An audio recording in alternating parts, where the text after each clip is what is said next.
Hi everyone, long format video after a very long time. So, today we'll be talking about what is the difference between custom modules and PYQs. Like custom modules कब solve करने चाहिए, PYQs कब solve करने चाहिए, दोनों में difference क्या है, what is कौन सा GT जो है वो आपको देना चाहिए. मेजरली हम जो है वो क्यू बैंक के बारे में बात करेंगे, राइट. कब कौन सा क्यू बैंक जो है वो आपको सॉल्व करना चाहिए, राइट. सबसे पहले आती है बात कि जो मेन क्यू बैंक होता है, जो हर एक टॉपिक के बाद दिया हुआ होता है. जैसे कि मैंने एक टॉपिक पढ़ा जीआईटी में, मैंने सर्जरी के जीआईटी में मैंने सीए रेक्टम पढ़ा, राइट. तो मैं उसका मेन क्यू बैंक जो है वो मैं कब सॉल्व करती हूँ. मेन क्यू बैंक जो है वो हम सॉल्व करते हैं तुरंत. जैसे मैंने अभी जो टॉपिक पढ़ा वो मैंने टॉपिक वीडियो देखा, रिवाइज किया, क्वेश्चन सॉल्व किए. वो वाले क्वेश्चंस जो है वो मैं इसलिए सॉल्व करी हूँ ताकि मेरे को टॉपिक पता लग जाए कि इस टॉपिक में मैंने पढ़ा है टॉपिक को, और इस टॉपिक में से मेरे को ऐसे क्वेश्चंस आने वाले हैं, तो मेरे को उसका एक ओवरव्यू मिल जाए कि अच्छा ये वाले टॉपिक में से ऐसे क्वेश्चंस आते हैं. तो ये होता है हमारा main Q bank. Main Q bank आप जो है वो 6 महीने वाली तैयारी के अंदर कभी भी सॉल्व नहीं करते, क्योंकि जो 6 महीने वाली तैयारी में तो आपका मेजर फोकस होना चाहिए कि पिछले 5 सालों में 6 सालों में कौन से टॉपिक्स में से क्वेश्चंस जो है वो ज़्यादा आए हैं. तो मेन क्यू बैंक अगर आप सॉल्व करोगे, यार अगर मैं सीए रेक्टम का मेन क्यू बैंक अगर ओपन कर रही हूँ तो मेरे को भी पता ही है ना कि उसमें सी रेक्टम के सारे क्वेश्चंस हैं. तो वो वाले सारे क्वेश्चंस हमें तब करने चाहिए जब हम अपना टॉपिक जो वो पहली बार पढ़ रहे हैं, पहली बार क्लियर कर रहे हैं, राइट. तो ये तो हो गई मेन क्यू बैंक की बात कि हमें इस टाइम पे जो है वो मेन क्यू बैंक जो है वो सॉल्व करना चाहिए, राइट. अब आती है दूसरी बात कि पीवाईक्यूज कब सॉल्व करने चाहिए, पीवाईक्यूज होते क्या है, पीवाईक्यूज का फायदा क्या है, राइट. तो क्योंकि बहुत बहुत ज़्यादा क्या हमें पीवाईक्यू बेस्ड स्टडी करनी चाहिए या नहीं करनी चाहिए, राइट. देखो, पीवाईक्यूज हम करते हैं जब हमने एक रिवीजन 2 रिवीजन कर लिया है. अब जब मैंने मेरे सिलेबस का एक रिवीजन 2 रिवीजन कर लिया है, तब मेरे को जो है वो क्या करना है, अब मेरे को ये देखना है कि पिछले 5 सालों में 6 सालों में कौन से टॉपिक्स जो थे वो रेपिटेटिव थे.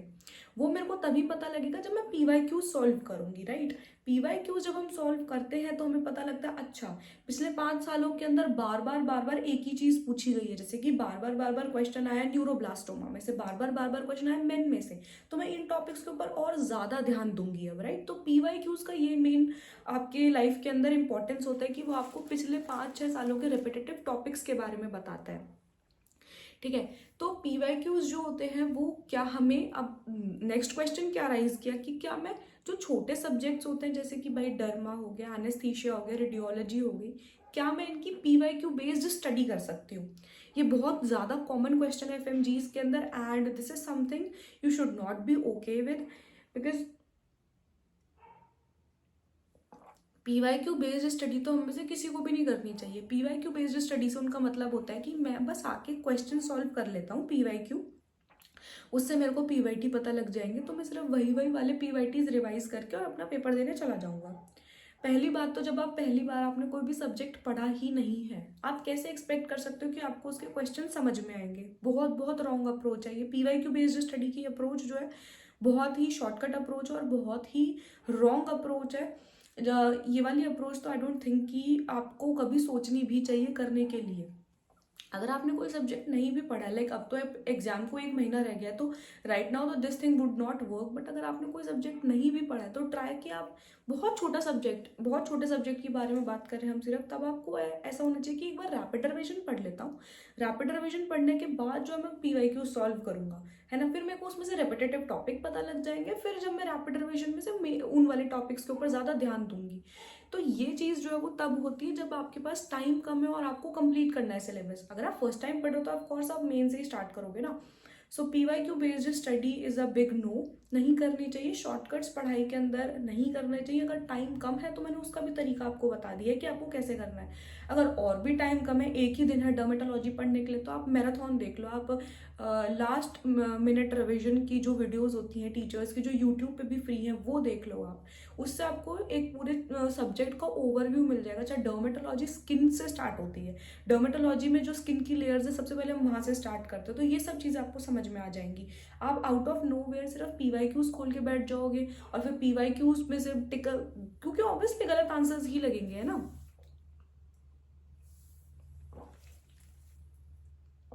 उसके बाद आता है कस्टम मॉड्यूल्स। अब कस्टम मॉड्यूल्स हमें कब सॉल्व करने चाहिए, कस्टम मॉड्यूल्स की इंपॉर्टेंस क्या है, कस्टम मॉड्यूल्स में कैसे वाले क्वेश्चंस होते हैं, ठीक है। कस्टम मॉड्यूल्स जो होते हैं, जब आपका 6 मंथ्स वाला टाइम फ्रेम चल रहा है, तब आपके जब PYQs खत्म हो गए हैं, राइट, आपने या तो आपका 6 मंथ्स वाला टाइम फ्रेम चल रहा है या 4th-5th ईयर में आपने अपना मेन, आप बहुत अच्छे हो पढ़ाई में और आपने अपना मेन क्यू बैंक खत्म कर लिया, फिर आपका काम आता है कि आप कस्टम मॉड्यूल सॉल्व करो। कस्टम मॉड्यूल्स में न्यू सेट ऑफ क्वेश्चंस होते हैं। वो न्यू सेट ऑफ क्वेश्चंस जो होते हैं वो वही सेम टॉपिक को, जो जैसे आपने पहले टॉपिक्स पढ़े हैं, वो उन सेम टॉपिक्स को एक न्यू अप्रोच से आपसे जो है वो पूछा जाता है, ताकि आप जो है वो अपना ब्रेन जो है उन सर्टेन डायरेक्शंस में जो है वो अपना ब्रेन जो है वो लगा सको। That is what is important. जैसे कि एक ही सेम टॉपिक को पूछने के can be multiple different ways, जिससे कि आपका दिमाग इधर उधर घूम सकता है, और यही तो एग्जाम में होता है।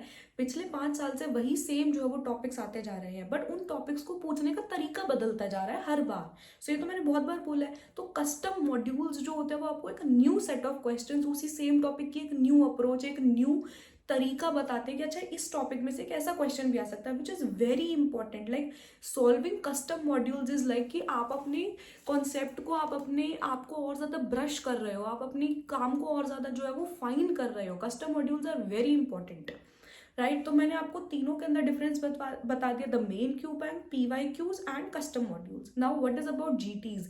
आपको जो है वो GTs कौन से वाले देने चाहिए। एक बहुत बड़ा मिसकंसेप्शन है कि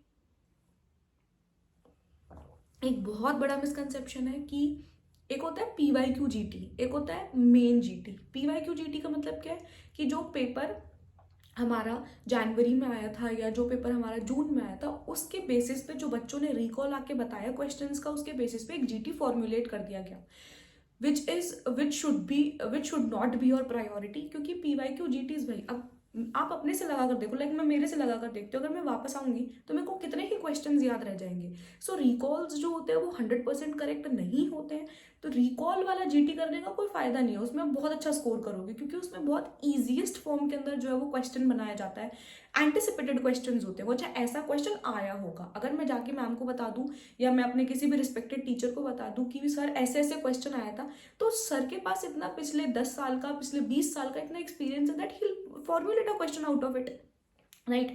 बट जो एग्जाम के अंदर लैंग्वेज आती है वो एग्जैक्ट लैंग्वेज आपको नहीं मिलेगी PYQ GT के अंदर। सो PYQ GT का सिर्फ इतना होता है जानने के लिए, जब पिछली बार ये टॉपिक आया था, बट PYQ GT के जो मार्क्स होते हैं वो आपके एक्चुअल मार्क्स नहीं काउंट होंगे, वहाँ पे आप अनयूजुअली हाई स्कोर करोगे। लाइक मैं PYQ GT में 256 स्कोर कर रही थी, तो क्या मेरे 256 मार्क्स मेन एग्जाम में आए? नहीं आए, सिंपल। आपके मेन मार्क्स जो आपके डिसाइड होते हैं वो उसी से ही होते हैं जो मेन GTs होते हैं, जो ऐप से बने हुए जो फॉर्मुलेटेड GTs होते हैं, उनमें जो आपके मार्क्स आ रहे हैं ना, that would be your actual marks. अगर आप 180 स्कोर कर रहे हो, 185, 190 स्कोर कंसिस्टेंटली आप ये स्कोर कर रहे हो, 195 स्कोर कर रहे हो, लाइक मोर देन 180, तो आपके मेन एग्जाम में भी इतने ही मार्क्स आएंगे, और उस चीज़ में कोई पैनिक करने की बात ही नहीं है। बट आपका एक स्कोर कंसिस्टेंट तभी रहेगा जब आप बार बार GTs दोगे।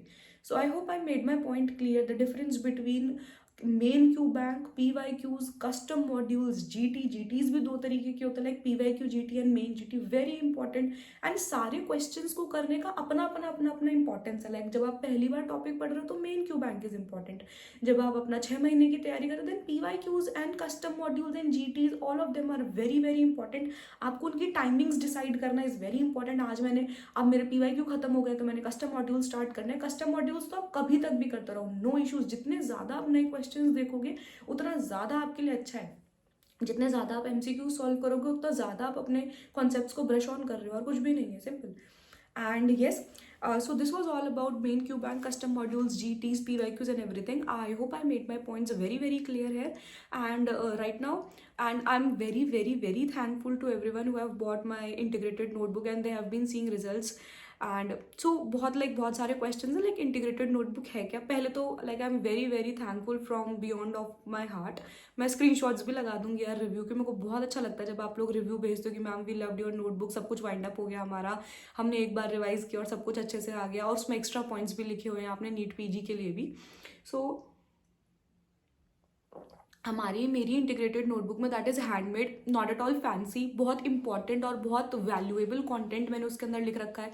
आई have not made it fancy at all, because I am myself not very much a fancy kind of a person, so मेरे नोट्स भी बहुत सिंपल होते हैं, बहुत सिंपल, कलर्ड है बट सिंपल है, कुछ ज़्यादा फैंसी उसमें इंक्लूडेड नहीं है, but most valuable kind of content उसके अंदर इंक्लूडेड है।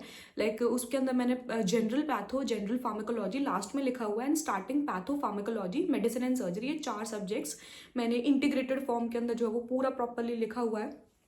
सो एक भी टॉपिक ऐसा नहीं है कि जो छूट गया हो, या फिर बहुत बहुत बहुत इंपॉर्टेंट पॉइंट्स उसके अंदर लिखे हुए हैं, एक्स्ट्रा पॉइंट्स लिखे हुए हैं, जैसे मेरे जीटी पॉइंट्स लिखे हुए हैं उसके अंदर, very important. So you all can buy it. आप मेरे को टेलीग्राम पे डीएम कर सकते हो, डिस्क्रिप्शन में आपको लिंक मिल जाएगा टेलीग्राम का।